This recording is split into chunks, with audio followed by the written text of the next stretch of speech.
Bonjour les amis, bienvenue dans Vosges FM. Les amis, je tenais à m'excuser pour ce Vosges FM si je parle un petit peu du nez, parce que voilà, c'est le printemps, et comme chaque fois au printemps, je suis je suis putain de malade. J'ai le nez complètement bouché, depuis toujours au printemps j'ai le nez bouché, et c'est pas facile à vivre, c'est super chiant. Je suis allergique à plein de trucs pour ceux qui ne le savent pas. Je suis un complet subhuman. Je suis allergique aux œufs de caille, je suis allergique à la noix. Pas tous les arachides, hein, juste la noix. La noix, si j'en mange, j'arrête de respirer. Je suis allergique au pollen.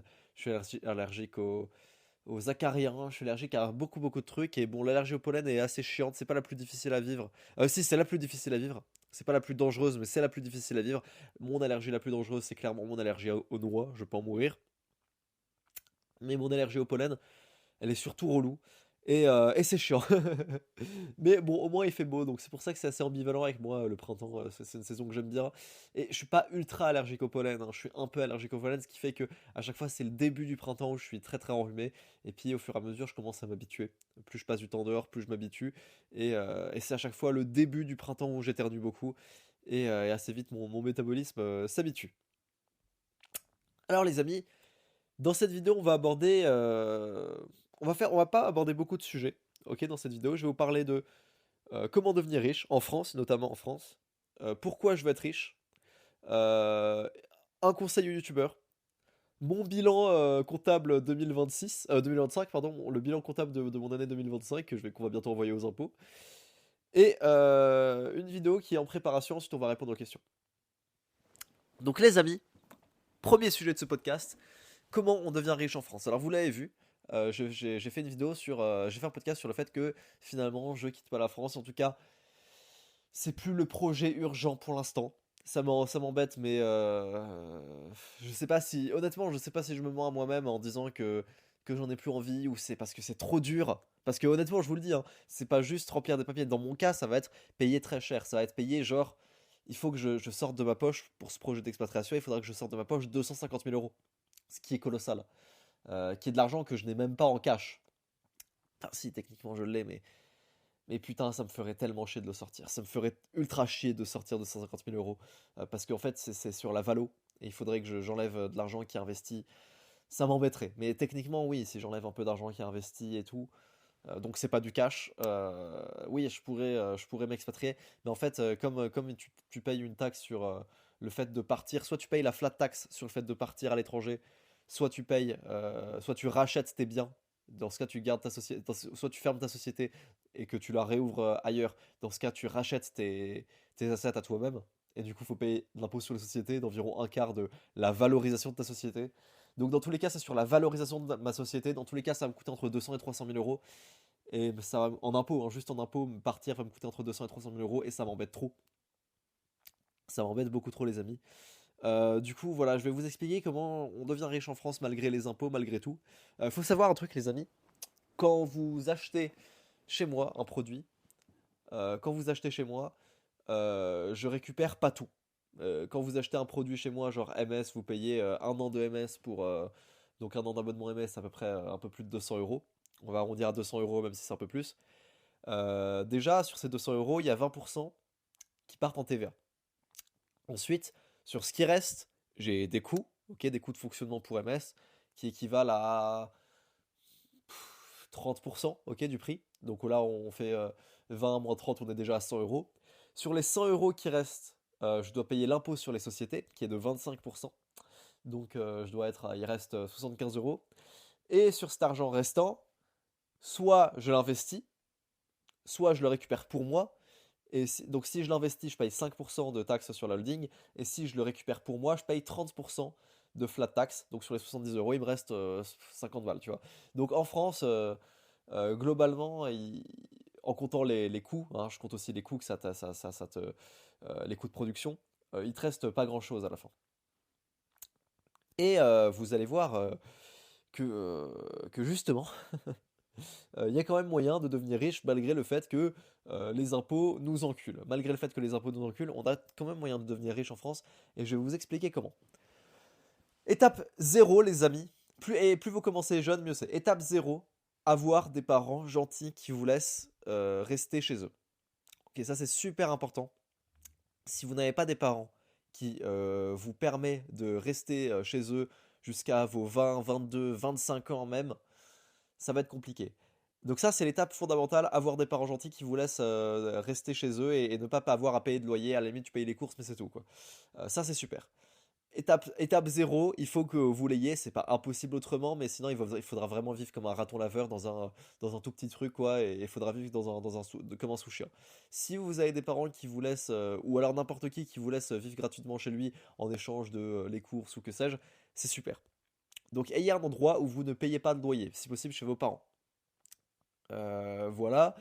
Ou alors, enfin voilà, ou alors vous partagez le loyer, c'est ça que je suis en train de dire. Mais en gros, le fait de pouvoir vivre chez ses parents, c'est vraiment game changer, c'est une dinguerie. Donc si vous n'avez pas cette chance, c'est un peu plus compliqué. C'est pas impossible, mais c'est un peu plus compliqué.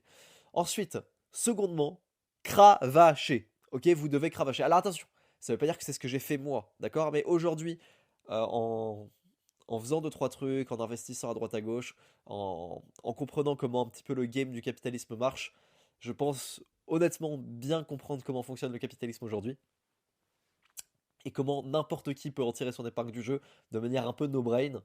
Je vous explique ce que moi j'en tire. Ça veut pas dire que c'est ce que j'ai fait. Moi je pense avoir fait mieux, mais je savais pas ça.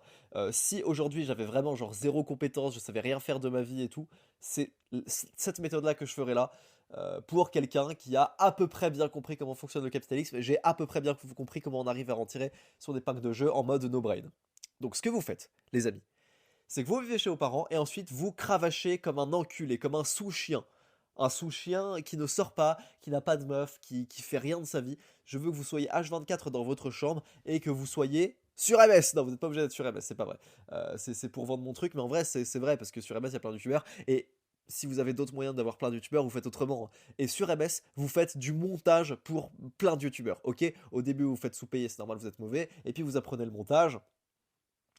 Et petit à petit, vous facturez un peu plus. Au début, vous facturez 0 € la vidéo parce que vous formez. Ensuite, vous facturez 50, ensuite vous facturez 100, ensuite 200, ensuite 300. Ensuite, vous prenez des vidéos longues. Ensuite, vous prenez des vidéos un peu plus grandes. Ensuite, vous faites des forfaits avec des youtubeurs. Vous êtes payé 800 balles par mois par tel youtubeur. Il y a une vidéo de 25 minutes, machin, elle vous est payée 500 €. Et à ce moment-là, vous pouvez commencer à faire un vrai petit salaire tous les mois, genre 1000, 1500, 2000, peut-être même 3000. Ça m'étonnerait qu'on puisse faire, en tout cas avec des youtubeurs, hein, sans doute que quand on est pro, on peut faire un peu plus. Mais ça m'étonnerait qu'on puisse faire dans les plus de 3... Allez, si 3000 on peut, mais ça m'étonnerait qu'on puisse vraiment faire avec le montage vidéo, en tout cas avec des youtubeurs comme j'ai dit, dans les 4000 €. Honnêtement, j'y crois pas trop. Mais de 1 à 3000 €, je pense que c'est possible. Je pense sincèrement que c'est possible faire du montage pour des youtubeurs et de gagner 3000 € et cravacher. Et tout l'argent que vous gagnez, vous le stockez. Vous le stockez, vous le stockez, vous le stockez, vous le stockez, vous le stockez. Vous faites ça pendant 1 an, 2 ans, 3 ans. En même temps, vous faites un peu des side business. Vous faites, si un mec un jour a besoin d'un site, vous faites le site avec Claude. Vous développez du réseau sur Internet. Vous faites des potes. À un moment, il y a un gars qui a un petit projet, qui a besoin de YouTube Shorts. Vous faites les YouTube Shorts. Si un jour, il y a un mec qui a besoin d'un montage, mais que vous n'êtes pas dispo, vous filez le contact d'un pote et en échange, vous prenez un petit peu une petite commission. Et vous vous démerdez, vous faites de la thune sur internet avec la créateur économie de manière générale, genre montage, vous faites des sites, vous faites des trucs, vous mettez des gens en relation, vous apprenez un petit peu le game des miniatures aussi pour dépanner. Vous vous démerdez, ok, vous vous démerdez dans cette créateur économie, vous faites vos 2 3 4000 € en ligne, peut-être pas 4 encore une fois, j'ai abusé, vous faites vos 2 3000 € en ligne sur internet depuis votre PC dans votre chambre, vous faites que ça de la journée, vous n'êtes pas à 35 heures, hein, vous n'êtes pas à 35 heures. Genre pour faire 3000 € avec le montage vidéo, il faut être à plus de 35 heures parce que vous avez des impôts, vous avez. Enfin, c'est chaud d'être entrepreneur. Donc vous faites que ça de votre journée, vous faites ça pendant 1 an, 2 ans, et une fois que vous avez 20 000 € de côté, très simple. Une fois que vous avez 20 000 € de côté, vous allez voir la banque et vous demandez à faire un. Donc ça, voilà, c'était l'étape 2. Ensuite, étape 3, vous allez voir la banque et vous demandez un emprunt pour un bien immobilier. Donc vous faites les calculs, vous montrez à la banque que vous avez fait les calculs, vous avez dit voilà, le bien je loue tant, si je fais un emprunt de temps sur tant d'années avec un taux de tant de pourcents, bah vous rendrez compte que le bien Il s'autofinance et en plus je mets un apport, ce qui fait que je suis très légèrement en bénéfice. Voilà, la banque normalement si vous avez 20 000 euros de côté, elle devrait accepter. Vous achetez le bien disons à 100 000 euros, ok, vous faites un apport de 20 000 euros pour un bien à 100 000 euros, donc vous demandez 80 000 euros à la banque et vous faites en sorte que les loyers du gars qui va vivre à l'intérieur financent le prix finance les mensualités de la banque, ok? Donc ça, c'est à vous d'étudier, mais ça devrait se trouver sans trop de difficultés. La plupart des loyers aujourd'hui remboursent le financement de la banque. Évidemment, plus vous mettez un gros apport, ça aide. Donc si vous pouvez mettre 30 000 et pas 20 000, c'est mieux. Voilà. Donc vous faites ça. Et là, beaucoup de gens se disent, bravo, tu n'as plus d'argent. Maintenant, je fais quoi, Lohan? Parce que maintenant, j'ai plus d'argent et l'argent que je gagne avec les loyers tous les mois, c'est à peine de quoi couvrir la banque. Et puis, si j'ai un problème, le peu de bénéfices que je vais me faire entre les mensualités que je dois à la banque et le loyer, le peu de bénéfices que je gagne, en fait, il va servir à réparer les fuites quand il y en a de temps en temps, gérer avec le locataire et tout. Oui, je suis d'accord. Sauf que ce que beaucoup de gens ne comprennent pas, et c'est là où je dis que je suis allé un peu plus loin dans le game du capitalisme et de l'empire immobilier en France, c'est pour ça d'ailleurs que je dis que la France, c'est pas si horrible que ça, parce que même si on se fait enculer d'impôts, c'est quand même un des meilleurs pays au niveau du levier bancaire, donc quitte à rester en France, autant utiliser cet avantage pour gagner de l'argent, parce que vous allez en perdre énormément à rester en France, et je pense qu'au global, on en perd quand même beaucoup. Autant utiliser le levier bancaire qui est peut-être un des meilleurs, qui est peut-être un des meilleurs du monde, particulièrement dans l'immobilier. Vous faites ça. Pardon, qu'est-ce que je voulais dire?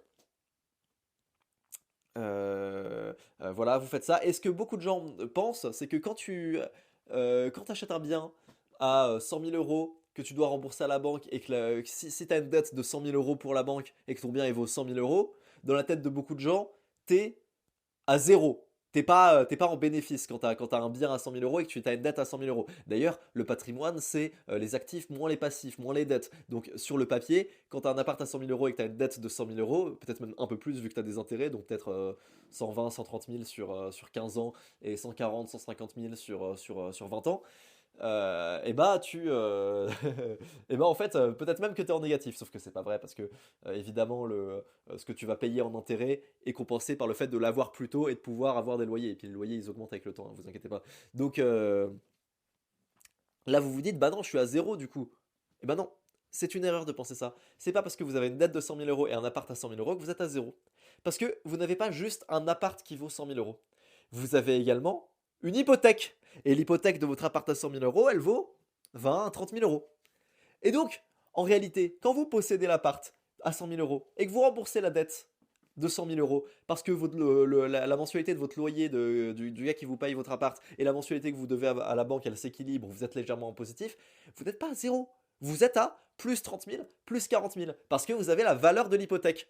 Donc, qu'est-ce que vous faites ensuite? Vous allez voir la banque et vous dites bonjour. Voilà, donc vous avez vu, ma SCI, elle rembourse bien votre crédit, il a pas de souci. Il se trouve que j'ai trouvé un deuxième appart qui vaut aussi 100 000 euros. Je vais vous demander cette fois-ci de me faire un prêt, un emprunt, d'également 100 000 euros. Je vais vous demander de me faire un emprunt de 100 000 euros également. Et là, vous dites, mais c'est pas possible d'avoir un emprunt sans apport. Ce n'est absolument pas possible d'avoir un emprunt sans apport, parce que par définition, un emprunt, il faut un apport, quoi. Il faut un apport dans un emprunt. Tu peux pas faire un emprunt sans apport. Et bah si, pour acheter un bien à 100 000 euros, vous pouvez demander 100 000 euros à la banque, et pas 80 000 euros et 20 000 euros de poche. Vous pouvez demander 100 000 euros. Parce que votre apport, votre garantie, ce que vous mettez en garantie, c'est votre appartement. Vous mettez l'hypothèque de votre appartement, ce qui vous permet d'acheter un deuxième appartement. Et vous avez compris un truc avec ce game de l'immobilier, SCI, machin et tout. C'est que, une fois que vous avez votre premier appart, ça snowball tout seul. Bon, alors, c'est pas exactement vrai, il faut aussi augmenter ses revenus, je caricature, hein, c'est pas aussi simple que ça, parce que dans la pratique, le taux d'endettement des banques permet pas de s'endetter à l'infini, les leviers bancaires, parfois ça peut foirer, je sais très bien que c'est pas aussi simple que ça, mais dans l'idée, comprenez bien que vous pouvez très bien, pour votre deuxième appart, utiliser en apport l'hypothèque de votre premier appart que vous mettez en garantie. Et donc, pour votre troisième appart, vous mettez l'hypothèque du deuxième. Et en fait, ça snowball assez vite. Et évidemment, il faut avoir les revenus qui vont avec, il faut commencer à augmenter. Mais si vous avez fait de l'argent sur Internet et que vous avez un appart, j'ai pas de souci pour vous. Vous commencerez à vous développer des contacts, vous commencerez à faire un peu de sous.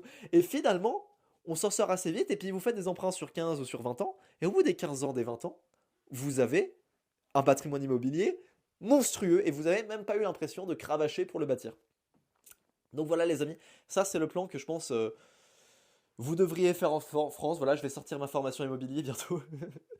Non, j'ai pas sorti ma formation immobilier, j'ai qu'un appart et puis là je suis en train de voir pour en acheter un deuxième que j'ai visité là il y a quelques jours, j'ai rendez-vous avec la banque là bientôt.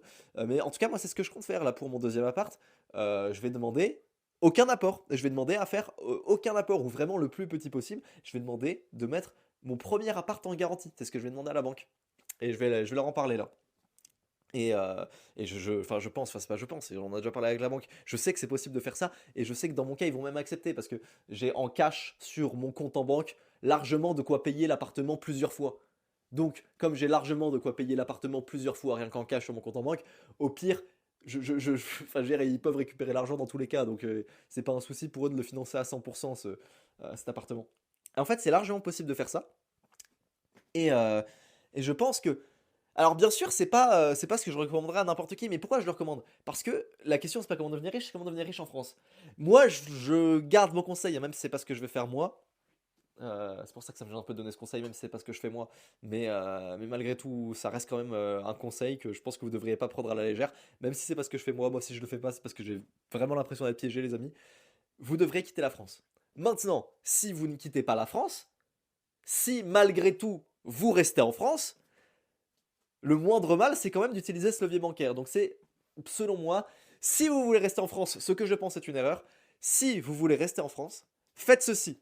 Faites ceci, le game c'est 20 000 euros, 30 000 euros de côté le plus vite possible, apport pour appart et snowball dans l'immobilier. Je pense que c'est ce qu'il y a de plus Oh pardon, excuse-moi, je suis en train de marcher en fait dans la pièce, je suis chez mon ami Elian, hein, pour ceux qui savent. Je suis dans le sous-sol et je suis en train de recorder vos GFM dans le sous-sol et j'ai le micro DJI là dans la main et je suis en train de marcher en même temps que je fais le podcast. Euh, voilà, c'est un petit guide pratique, je pense que c'est ce que tout le monde devrait faire. Alors bien sûr, c'est pas facile, mais si je suis très très honnête, pour avoir fait tout ce qui est le game, études maths info, école d'ingénieur, je trouve pas beaucoup ça beaucoup plus dur que 5 ans d'études d'ingénieur. Genre vraiment. Euh, je pense que 5 ans d'études d'ingénieur, c'est plus hard que ce que j'ai fait là ces 5 dernières années. En termes de tout, en termes de quantité de travail, en termes de tout, c'est plus hard. Alors bien sûr, on a beaucoup plus de doutes, bien sûr, c'est un autre chemin. Moi en plus, dans mon cas, en fait, je viens d'une famille de, ça peut vous faire rire, mais je viens d'une famille de fonctionnaires, hein. Même du côté de ma mère, c'est tous des. Il y a des médecins du côté de ma mère, mais ce que je veux dire, c'est que du côté de ma mère, à l'époque où elle était en Iran, c'était que des fonctionnaires. Et voilà, donc mon père enfin, bref, ils sont tous profs en fait dans ma famille quasiment. Et, et il se trouve que dans cette famille de, de fonctionnaires. Ah, mais ça vous fait rire, mais c'est la vérité. Tout le monde a fait des études. Tout le monde a fait des études. Il y a beaucoup de profs dans ma famille, donc pour eux, les études, c'est important. Et c'était difficile aussi d'être le premier de ma famille. C'est vrai, j'ai été le tout premier de ma famille à ne pas faire d'études. À arrêter mes études en plein chemin et me lancer dans l'entrepreneuriat de moi-même. Je suis le premier de ma famille à avoir fait ça. Et c'est aussi qu'il y a de la difficulté, c'est aussi difficile, c'est aussi... honnêtement, il y a beaucoup de barrières qui se mettent, hein, genre, ok, tes parents sont profs, du coup, t'as un capital culturel, du coup, machin, mais en même temps, ça te force un petit peu à faire des études et ça t'empêche un petit peu l'entrepreneuriat, j'ai l'impression. Donc, c'est aussi un déterminisme qui est pas évident, je trouve, d'avoir des parents profs parce que ça t'oblige, enfin, quasiment tout le monde qui a des parents profs, pour eux, c'est impossible de pas faire d'études.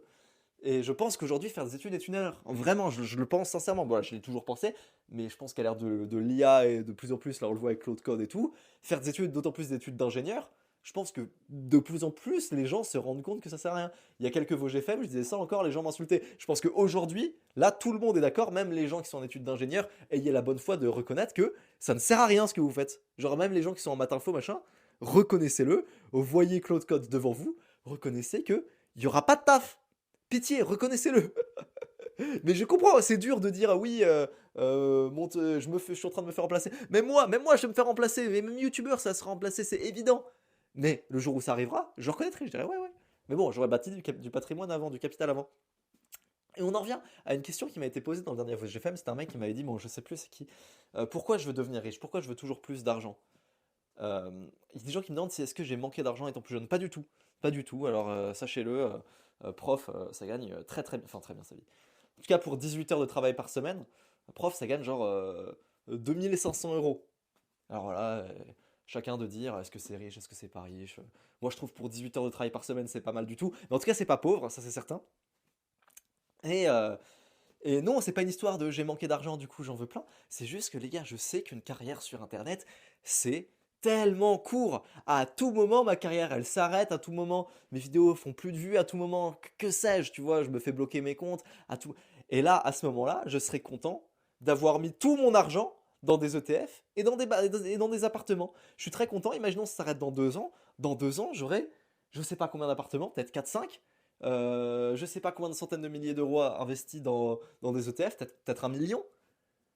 Mon gars, à ce moment-là, quand j'aurai 1 million en biens immobiliers et 1 million en ETF, donc 2 millions au total qui seront investis, et que juste le rendement de mes investissements me fera tourner à 6 000, 7 000 euros par mois sans rien faire, genre juste, je peux vivre n'importe où dans le monde et gagner 6 000, 7 000 euros juste avec les rendements de mes investissements, les gars, alors bien sûr, je peux vivre n'importe où dans le monde, ça veut dire, je garde pas la résidence fiscale française, hein, les amis. Je garde la résidence fiscale française, hein. Moi, je garde la résidence fiscale, peu importe où je vais. Donc, le projet d'expatriation est toujours en cours dans ma tête. Le projet d'expatriation, le fait de changer de pays, est toujours en cours dans ma tête parce que j'aime pas trop les Français, ça je vous le dis, et j'aime pas trop l'ambiance en France. Je pense que vous aussi, ça vous commence à vous casser les couilles, surtout avec l'arrivée des présidentielles, ça commence de plus en plus à vous casser les couilles. Le climat, enfin, ça m'intéresse pas, tu vois. Je pense que beaucoup de gens sont comme moi actuellement sur ce podcast. L'expatriation fiscale, je vous le dis, elle n'est pas prévue. Par contre, l'expatriation physique, le fait de vivre dans un autre pays, ça c'est prévu. C'est complètement prévu. Je vais sans doute beaucoup partir de la France pour aller au Japon, machin et tout. D'ailleurs, tant mieux, hein, parce que si c'est pour partir de la France pour aller au Japon, autant ne pas faire l'expatriation fiscale, parce que la taxation au Japon et en France, c'est la même. Alors non, c'est pas la même. Au Japon, elle est un peu moindre. De toute façon, il n'y a pas de pays où on taxe plus qu'en France, mais c'est un des pays qui taxe le plus au monde, le Japon, hein, pour ceux qui connaissent. Donc tant mieux, vu que finalement le projet d'expatriation fiscale n'est plus dans ma tête. Peut-être que le Japon finalement est une option aujourd'hui. Donc voilà, c'était juste pour vous dire ça, les amis. Non, je disais ça pourquoi? Pourquoi je disais ça? Ah, attendez. Euh, pourquoi j'ai commencé à parler d'expatriation? Pourquoi j'ai commencé à parler d'expatriation? Putain, je sais plus du tout. Bref, bref, voilà, c'est pour ça que je veux devenir riche, parce que je sais que ça peut s'arrêter très vite. Vous aussi, là, si vous gagnez une grosse somme d'argent, putain, combien de fois j'en ai vu des mecs qui ont commencé à gagner sur YouTube ou que sais-je, parce que j'en ai vu plein des YouTubeurs, des gens, machin, qui, dans ma petite carrière solo, ok, depuis ma carrière solo, elle dure depuis à peu près 3 ans.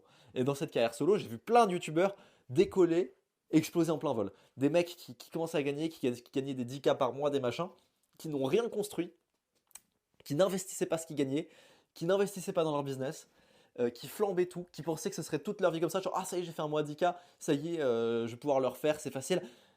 C'est facile oui et non. Quand t'as fait ton premier mois à 10K, t'as un peu le syndrome de Nick Kruger de se dire ouais c'est bon, je peux le refaire facilement. Et en vrai, oui, moi aujourd'hui je sais que je pourrais le refaire facilement parce qu'aujourd'hui je vais vous dire la vérité, je gagne extrêmement bien ma vie. Là actuellement c'est surtout là les 3-4 derniers mois, là j'ai fait vraiment des énormes mois. Je sais pas si je devrais le dire. Moi, ça me gêne pas de le dire, mais j'ai peur que ça m'attire des problèmes. Non, non, vas-y, je suis honnête, c'est bon, je m'en bats les couilles, je vous le dis. Je vous le dis, pourquoi je fais la salope comme ça, là? Le youtubeur qui veut pas dire ses revenus, non, je suis un malade. J'oublie mes racines, j'oublie d'où je viens. Non, non, là, je vous dis, ces derniers mois, j'ai fait entre 60 000 et 120 000 euros chaque mois. Ok, c'est du CA, ok, il n'y a pas les impôts, ok, machin. Mais euh, là, pour le coup, j'ai pas mal réduit mes coûts. Donc mes coûts, on doit être à 15-20 000 euros par mois. Donc j'ai fait des gros mois, quoi. J'ai assuré, on va dire, 54 bénéfices par mois, là, ces 3 derniers mois.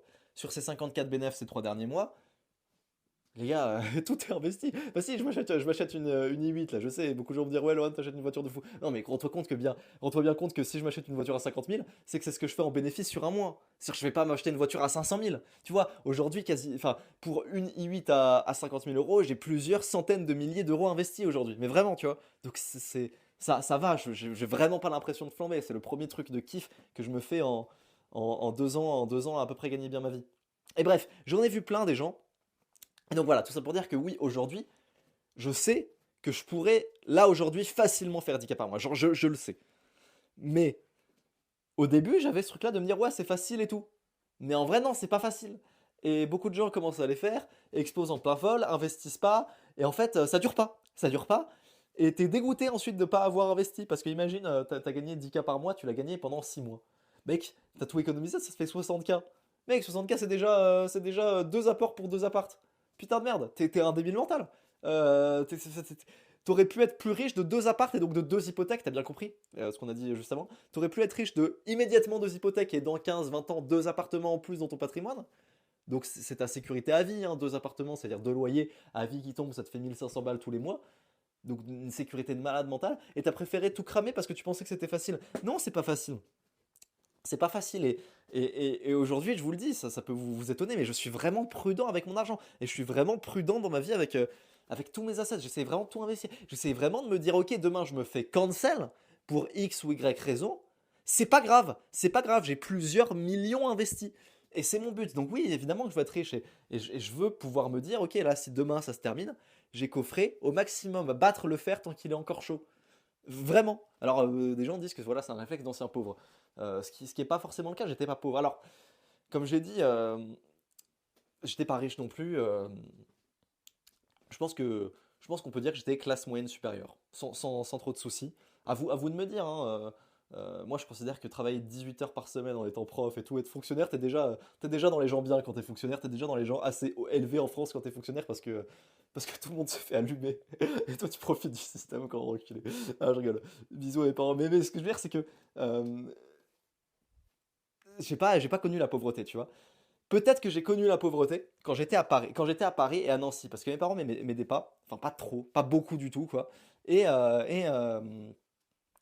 tout ce que je gagnais, je le dépensais en monteur, tout ce que j'avais de côté, toutes les bourses, enfin toutes les APL, pardon, j'avais pas les bourses, parce que voilà, mes parents étaient trop riches, alors que j'en aurais bien eu besoin, c'est genre, voilà. Toutes les APL, comment dire, toutes les APL, toutes les aides, tous les machins, ils partaient immédiatement dans les monteurs. Du coup, j'avais plus d'argent pour manger. Ok. C'est de là l'anecdote où je dis que je volais des champignons au Monoprix à Nancy. Et c'est vrai, hein, je le faisais très très souvent. Parce que comme j'avais plus d'argent pour manger, bah, j'avais pas le choix. Et j'ai volé le McDo et machin et tout. Bon, ça, je l'avais déjà raconté quelques fois. Mais, euh, mais peut-être que du coup, le fait d'avoir un peu quand même goûté à cette pauvreté, sans y avoir vraiment goûté, parce que je me dis que dans tous les cas, j'aurais eu mes parents comme filet de sécurité, j'aurais pu retourner chez eux et tout. Et en fait, c'est déjà une sécurité financière de juste avoir des parents qui peuvent t'accueillir chez toi. Genre, ça m'a fait économiser je sais pas combien de milliers d'euros de pas avoir à payer de loyer, moi. Mais, euh, mais bref, j'en sais rien. J'en sais rien, mais en tout cas, oui, c'est vrai que j'ai ce réflexe d'ancien pauvre qui est de vraiment tout stocker et de ne pas avoir confiance en ma faculté à faire de l'argent. Alors qu'aujourd'hui, comme j'ai dit, j'ai énormément construit. J'ai énormément construit. Enfin, là aujourd'hui, j'ai vraiment, vraiment beaucoup construit pour ma carrière, pour mes business, pour machin. J'investis énormément dans mes business. Alors il y en a qui vont dire, bah non, Loan, t'as dit que finalement, t'avais pas trop de coûts. Oui, non, mais j'ai quand même 15-20 000 euros de coûts tous les mois. Et là, c'est des mois exceptionnels. Genre avant, j'avais 15-20 000 euros de coûts tous les mois. Et je gagnais, je gagnais, pardon, 40 000, tu vois. Donc j'étais pas si bien que ça. Là, j'ai 15-20 000 euros de coûts et c'est vrai que je gagne dans les 50-60 000 là, ces derniers mois. Ça veut pas dire que ça va durer, ok? Si ça dure pas là bientôt, même 70 000. Là, j'ai fait un mois de février, pardon, un mois d'avril, je l'ai fait à 70 là. Alors attendez, 2 secondes, je me mouche.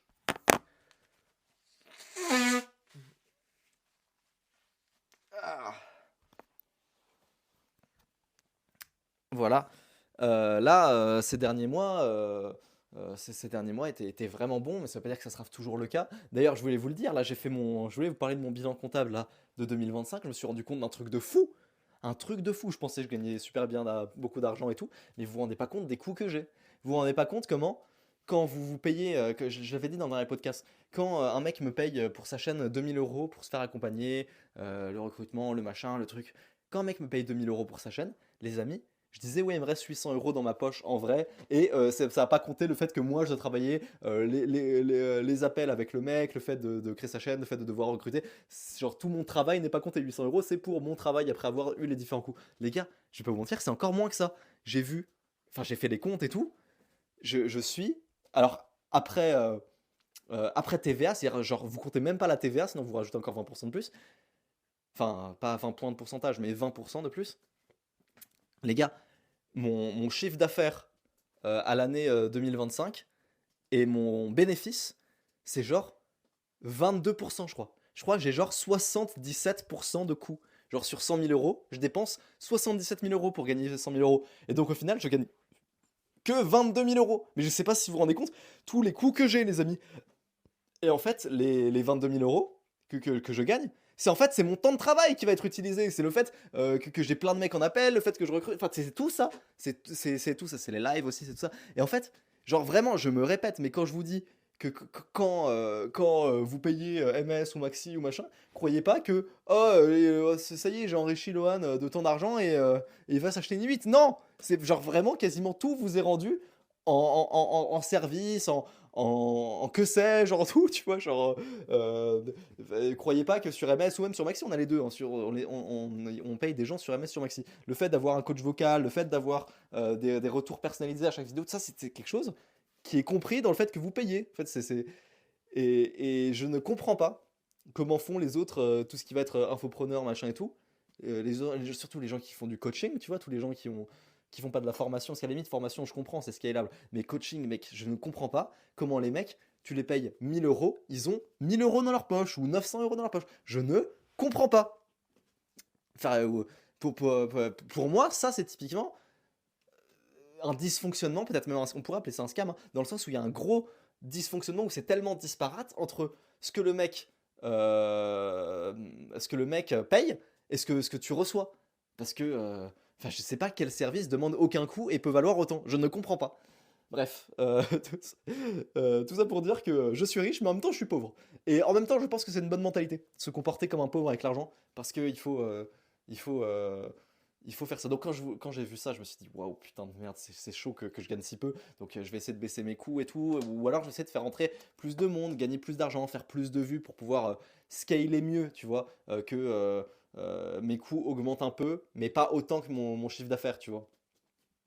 Ce que j'ai fait justement sur ces quelques derniers mois. J'ai toujours 15-20 000 euros de coûts par mois, mais, mais je fais rentrer beaucoup plus d'argent. Et encore une fois, je ne considère pas que ça va être éternel. Je considère que, imagine demain je fais faillite, ben j'ai coffré, j'ai investi dans mes business, j'ai investi partout en fait. Et même dans les business, hein, quand je parle d'investissement, je parle pas que d'investissement genre perso, je parle aussi d'investir dans ses propres business, hein. Je vous le dis, j'ai 15-20 000 euros de coûts tous les mois rien que pour faire tourner la boutique, tu vois. Donc voilà les amis, c'est la raison pour laquelle je veux être riche. Vous devriez faire pareil, vous devriez être très prudent avec l'argent, respecter l'argent. C'est-à-dire, si vous, enfin, des fois je vois des youtubeurs qui galèrent, leur mère elle galère, on leur propose des OP à 2-3 000 euros parce que c'est des petits youtubeurs. Ils commencent les vidéos, ils ont une première OP à 2-3 000 euros et les mecs refusent parce qu'ils, je sais pas, ils disent ouais, non, le produit me convainc pas, ou machin et tout. Et je comprends des fois que ça peut aller, ou même par flemme, genre ouais, non, je suis pas dispo pour pouvoir faire sortir la vidéo à temps. Genre, tu sais, des fois, les sponsors vont demander telle deadline. Les sponsors vont te demander, ouais, à telle date, il faut que la vidéo sorte. Et toi, tu te dis, ah merde, j'ai pas de vidéo prévue à ce moment-là parce qu'elle sortira une semaine plus tard. Mec, pour 2-3 000 euros, mets les bouchées doubles. Putain, ta mère, elle galère, t'as jamais sorti un SMIC de YouTube. Putain, mais respecte l'argent à un moment donné. Et je trouve que flamber, c'est pas respecter l'argent. Je trouve que respecter l'argent, c'est le mettre dans le S&P 500. Je trouve que respecter l'argent, c'est faire ce que je vous ai dit au niveau des apports et tout, pour les banques, pour acheter des apparts. Respecter l'argent, c'est ça. Vous devez respecter l'argent. Ne crache pas sur 2-3 000 euros si hier t'étais encore au RSA et que tu commences à faire un petit SMIC avec YouTube. Ne crache pas sur 2-3 000 euros, ta mère, elle galère. Même tu vas pas l'utiliser toi-même ou t'en as pas besoin, donne-le à ta mère qui galère. Genre, frère, je comprends pas comment les petits youtubeurs refusent des OP des fois. Ouais, mais je te la sors vidéo, elle sortira qu'une semaine plus tard. Mais mets les bouchées doubles. Mec, 2-3 000 euros, frère. Monte-la toi-même, donne-toi à fond. Enfin, c'est pas possible. Et moi, je trouve que ça c'est ne pas respecter l'argent. Ne pas faire d'OP, refuser certaines OP, surtout quand on débute. Tu sais, à la limite, t'es un gros youtubeur, tu refuses des OP pour l'image, pour machin. Je comprends, bien sûr. T'es un petit youtubeur, c'est ne pas respecter l'argent. Surtout que je vais jamais. Enfin, c'est pas Winamax, hein, si vous demandez, hein. Genre, souvent, quand les youtubeurs refusent pour l'image ou pour machin, c'est parce que c'est des jeux mobiles à la con, mais tout. Enfin, c'est pas Winamax, c'est pas de l'alcool, c'est pas des clopes, tu vois ce que je veux dire? Frère, arrête de faire la fine bouche, t'auras pas Dofus, t'auras que Genshin Impact. Bon bah accepte Genshin Impact, s'il te plaît. Tu vois ce que je veux dire? C'est Bref, faites pas la fine bouche avec l'argent. Vraiment, ne faites pas la fine bouche avec l'argent. Voilà. Je vais aussi vous parler d'un truc là. Petit conseil youtubeur. Je pense que le meilleur ROI que vous puissiez avoir sur vos vidéos, sur votre chaîne, sur tout ce que vous pouvez faire, c'est faire des clips TikTok de vos vidéos. Ok, faites des clips TikTok et postez-les. Ou ayez des gens qui les postent comme moi. Genre moi, il y a chaque fois que je sors une vidéo sur Ne t'abonne pas, et ça m'énerve, ça énerve ma meuf parce que ma meuf elle se balade sur TikTok, elle envoie. Il y a des gens, il y a des comptes de moi, de gens qui repostent les vidéos et qui font genre, je sais pas combien de centaines de milliers de vues et ça la saoule. Et t'as des commentaires qui insultent et tout. Et ok, il y a des commentaires qui insultent. Mais en fait, je vous jure, ça fait trop la différence. Alors bien sûr, vous avez pas le ROI, le retour sur investissement, vous l'avez pas directement. Genre c'est pas, ok, un clip TikTok qui a fait 100 000 vues, peut-être que le mec va regarder la vidéo longue ou va la chercher sur YouTube, même si vous mettez le lien, ou va cliquer sur le lien, parce qu'en vrai, très peu de gens font ça. Par contre, je vous assure que c'est vrai. Pour le soft power, c'est pas un ROI direct que vous allez voir, mais de manière très très indirecte, vous verrez que votre chaîne au global va un peu mieux marcher. Les gens vont plus facilement cliquer sur vos vidéos. Les gens, comme ils ont déjà votre tête, ils vont plus facilement parler de vous ou lancer des débats sur vous. Et puis, au global, ça fera que des gens vont acheter vos produits et tout. Et je vous jure que c'est la vérité. C'est le meilleur ROI. Genre, je remarque vraiment la différence. Genre, ma chaîne, mes vues, mon argent, tout fait un step-up depuis qu'il y a des connards de 15 ans, dédicace à Cancan, non je rigole, qui s'amusent à reposter des clips de moi sur TikTok. Genre, j'en connais quelques-uns, j'en connais trois. Euh, j'ai oublié. Dédicace à un gars qui s'appelle Geist, un gars qui s'appelle Cancan, et un gars qui s'appelle Ilias ou Elias, je sais plus, qui font ça sur moi. Mais je sais qu'il y a d'autres comptes, mais je connais pas les mecs personnellement, mais il y en a trois qui font ça. Et j'aimerais les dédicacer, les remercier. Voilà. Parce que je vous jure, je remarque un vrai step-up sur tout dans mon business, tout dans ma chaîne, tout dans mes chiffres, depuis que c'est fait. Et c'est pas direct, genre c'est pas oh ce clip a percé et du coup immédiatement la vidéo a fait plus de vues et immédiatement je gagne plus d'argent. C'est indirect. Genre je saurais pas comment l'expliquer, mais le fait que plus de gens voient ma tête, plus de gens parlent de moi, machin, genre vraiment ça sert tout mon business. Et c'est pour ça des fois je me fais insulter. Et je vois qu'il y a des débats sur moi, sur Twitter et tout, et je me fais insulter. Et je suis un peu triste de ça. Mais en même temps, genre, à chaque fois, après cette période, c'est des périodes où je fais des mois records dans ma vie. Mais depuis toujours, ça fait 2 ans, hein, 2 ans que toutes les X temps, j'ai une mini polémique, un clip de moi qui circule sur Twitter, machin. Et à chaque fois, je vous jure que c'est vrai, c'est pas que ça me fait plaisir, mais à chaque fois, je vous jure, c'est des mois de ouf où je fais de c'est des mois de ouf niveau argent. Et je sais pas si c'est directement lié. Je sais pas si les gens sur Twitter vont directement aller me regarder, machin. Mais en tout cas, c'est peut-être c'est un je sais pas, mais dès que ça parle de moi, même en mal, je vous assure que c'est vrai, même quand ça parle de moi en mal, vous pouvez être sûr que je suis en train de faire un mois record. Et donc c'est pour ça que finalement j'arrive à bien le vivre. Je sais pas si je le vivrais aussi bien si j'étais pauvre. Genre, je sais pas si les dramas, je les vivrais aussi bien si j'étais pauvre. Enfin, les dramas, encore une fois. Comme si j'étais. Mais tu sais, des fois, j'en ai déjà parlé dans ce podcast, des fois j'ai des extraits qui tournent et je me fais insulter de capitalistes, macronistes, machin et tout. Putain, c'est horrible de m'insulter de macroniste alors que je déteste Macron, putain. Alors que pour moi, Macron c'est un communiste, socialiste, bref. C'est horrible de se faire traiter de macroniste quand on n'est pas macroniste. C'est vraiment, je pense, la pire insulte. Mais et des fois, j'ai ça et c'est pas un truc qui me fait plaisir, mais je vous jure que c'est vrai. Comme je fais plein d'argent à chaque fois après ça, j'arrive à le tanker. Et je sais pas comment font les gens qui subissent des dramas, qui subissent des insultes, du harcèlement, des machins, et qui sont pauvres. Parce qu'à la limite, moi, je me dis, ok, bon, voilà. euh, je me fais insulter, mais au moins ce mois-ci, je peux m'acheter un appart de plus. D'accord. Ou une super carte de plus parce que ce mois-ci. Ok, ça me va. Tu vois, le fair enough comme deal. Mais il y a des mecs qui se font insulter, ils gagnent rien. Et je ne comprends pas comment ils font. C'est horrible. Donc voilà. Les amis, les extraits TikTok, ce sera le meilleur héroïque que vous aurez. Je suis en train de faire une vidéo peut-être sur le 1LV que j'aimerais bien faire. Elle est compliquée à faire, hein. C'est une vidéo sur le libre arbitre, ok. Je suis tombé dans un rabbit hole fascinant sur est-ce que le libre arbitre existe. Ok, je vous dis le début de la vidéo. Donc, pendant que vous m'écoutez là, pendant que vous m'écoutez parler dans ce podcast, il y a des milliards de connexions électriques dans votre cerveau en cascade. Il y a des signaux qui se font, qui se défont, il y a des signaux qui se renforcent, et, pardon, des millions, j'ai dit il y a des milliards de connexions électriques. Et la question est la suivante, donc la question du libre arbitre, hein, qui est très connue. Est-ce que vous êtes le réseau de neurones, le réseau électrique de neurones, est-ce que vous êtes ça? Ou est-ce que vous êtes quelque chose qui contrôle ce réseau de neurones? Est-ce que vous êtes un esprit indépendant de votre corps ou dépendant d'une façon qu'on ne comprend pas? Ou est-ce que vous êtes directement le réseau de neurones électriques? C'est la question du libre arbitre. Et si la réponse vous semble simple, sachez-le, elle est tout sauf simple. que ce soit d'un point de vue, bon évidemment sociologique elle n'est pas simple, mais surtout d'un point de vue physique, chimie, biochimie du cerveau, tout ça, je vous assure qu'elle est pas simple du tout cette question. Si de votre point de vue vous êtes en mode non, c'est impossible qu'il y ait un libre arbitre, qu'il y ait pas qu'il y ait une conscience parce que en fait tout est déterministe, machin. C'est vraiment pas aussi simple que ça. Surtout quand on commence à parler des molécules quantiques qui sont dans notre cerveau. Notre cerveau est composé d'atomes. Les atomes, à l'échelle quantique, se déplacent aléatoirement. Hein, je vous le rappelle. Donc, c'est pas aussi déterministe que certains peuvent le penser. Euh, Au niveau de l'inconscient, de libre arbitre, enfin pardon, du conscient, de l'inconscient et du libre arbitre, il y a des choses qu'on n'explique pas encore, notamment à cause de tout ce qui est quantique.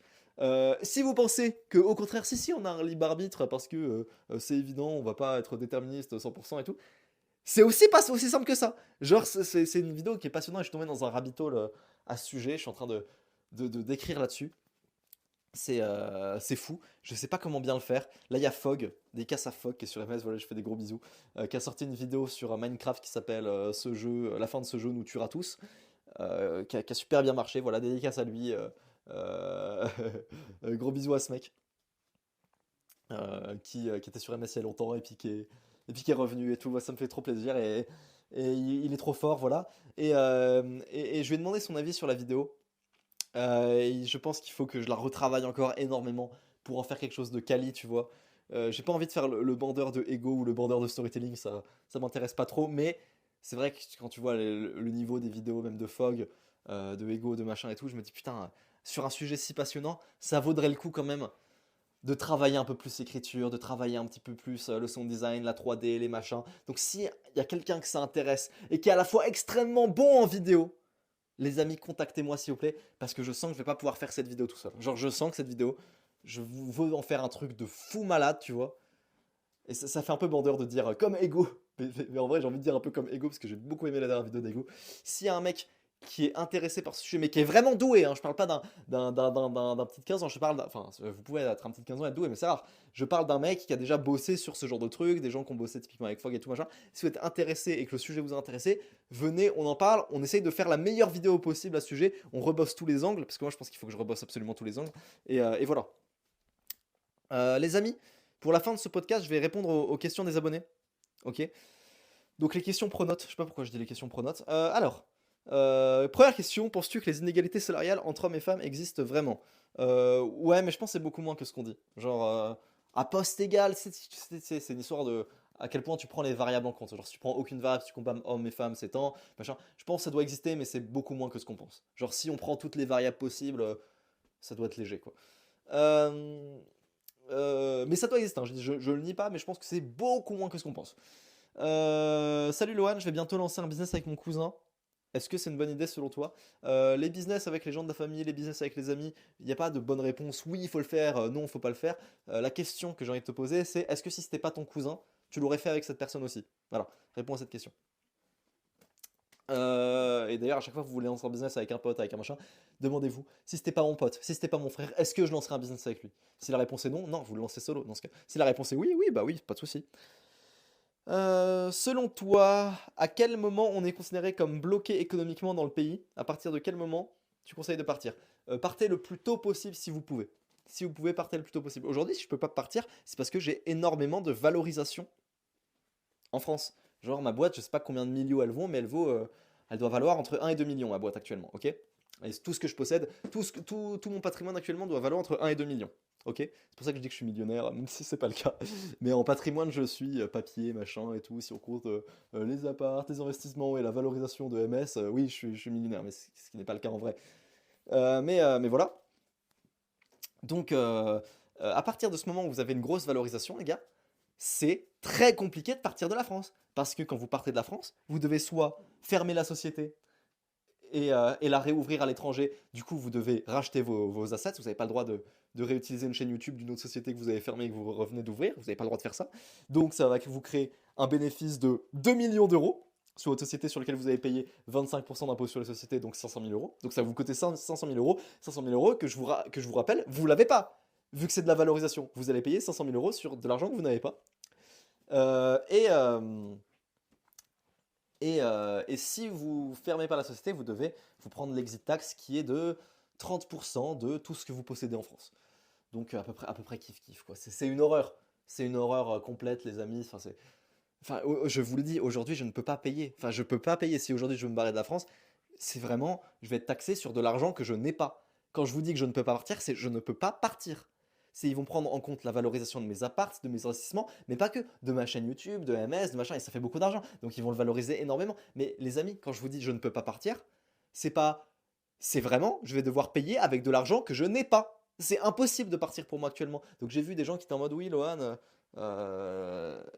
enfin, tu dois et tout, même si t'as pas envie. Enfin, c'est pas que j'ai pas envie, c'est les gars, je dois payer avec de l'argent que je n'ai pas.